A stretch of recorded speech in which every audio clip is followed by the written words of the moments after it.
Hello everyone, it's Jessica and I'm back with another scrapbook process video for you for the Paper Issues design team. And today I am showing you my layout for the free file feature Friday. And I am going to be using the Fall Fun Mega Leaf cut file, which is this humongous mega leaf. And it literally is huge. Yes, it takes up the whole page. I cut it pretty big. And it has a little title at the top already attached. It says Fall Fun, which is just perfect to go with my photo, which is a picture of me and my son while we were camping recently, and it was during the fall, which we've never done before, was camp during the fall, so it was a little bit chilly, but we enjoyed some snuggle time by the fire and just had loads of fun playing in the leaves and all kinds of fun stuff.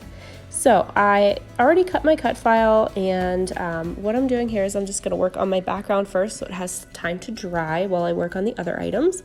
So I'm just splattering around where my cut file is going to sit, and I'm using Tim Holtz Distress Oxide sprays, but just using them as splatters. So I'm using several colors here, such as Crackling, Campfire, Rusty, Hinge, Mustard Seed, and Peacock feathers. And then I'm also going to be doing some splatters here using an ink, because I don't have it in the Oxide, in the aged Mahogany color, which is the dark red one there you see to the right. So I'll show you how I do splatters whenever I don't have an actual spray. So what I do for that is I actually just put it down on my glass media mat, and I water it down a little bit with my paintbrush and then just kind of flick it right on my page.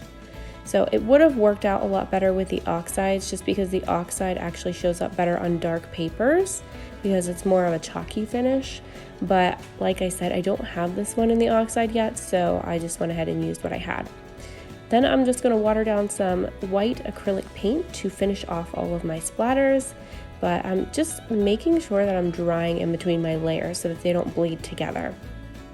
So just going in here with the white, just finishing off all of my speckles or splatters, and then I'm going to clean up this area and I'm going to set that aside for a little bit to dry, and then I'm going to work on my cut file here. So I've pulled out some vellum to actually back the cut file with, and then I already had pre-cut the fall piece that you saw. You saw the leaf piece that I had earlier that I used as my kind of mat for my speckles.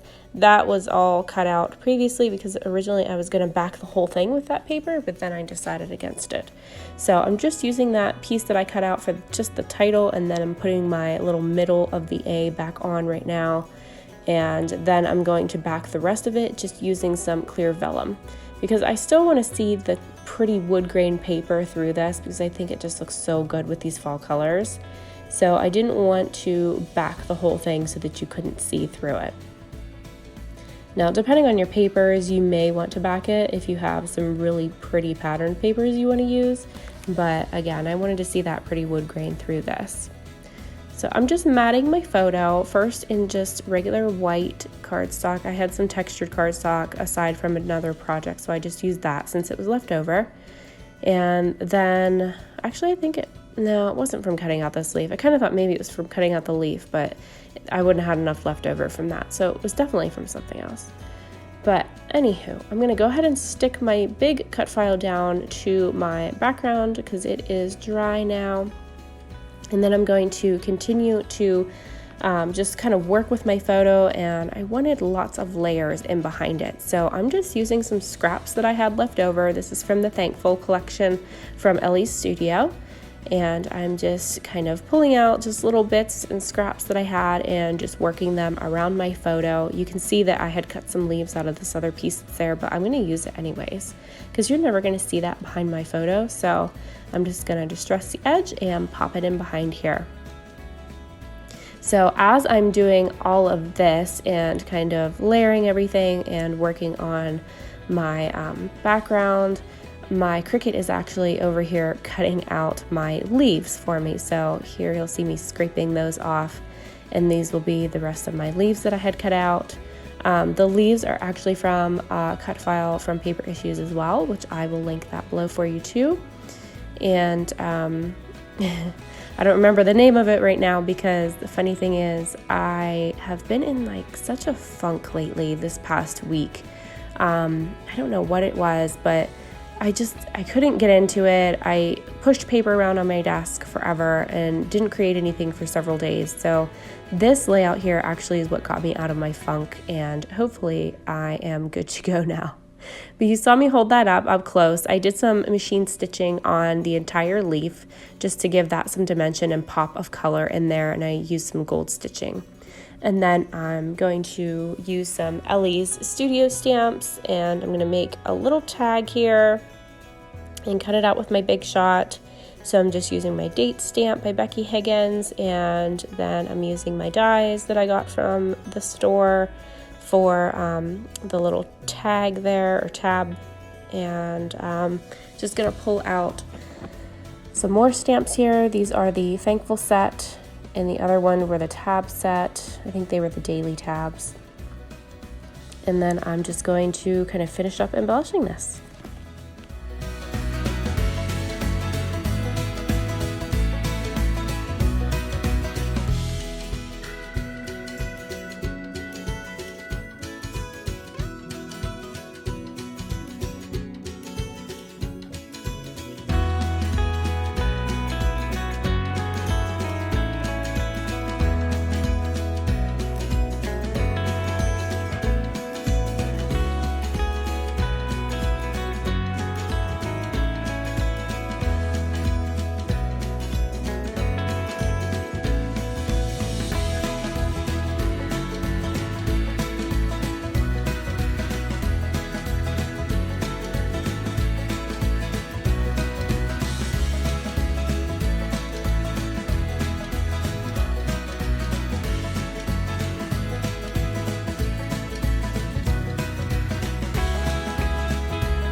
If you notice here, what I do whenever I stamp with StazOn ink, or sometimes with any ink, it just depends, I get a scrap piece of paper out and I stamp it on there a couple times because I like my stamps to be perfect. I want the impressions to be exactly as they are supposed to look. And I find that if I stamp them a couple times onto a piece of paper, it kind of covers them a lot better and reduces the risk of having like places that aren't filled in and things like that. So it just gives a nice impression, and I use a foam piece behind there as well to give it a little bit better area to stamp on, and it's easier to stamp on top of a piece of foam, or you can even use a phone book as well, an old phone book or magazine. That works too. It's just something to put under your paper just so that it gives it a surface that's a little bit more forgiving to be stamping on.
You'll see here that I'm going to actually pull out a happy planner book. So I used to be into the whole happy planning thing, and I just decided that it wasn't for me. But of course, that was after I bought all the things to use on planners. So I have all those planner sticker books, so I like to pull those out and use things from those whenever I can.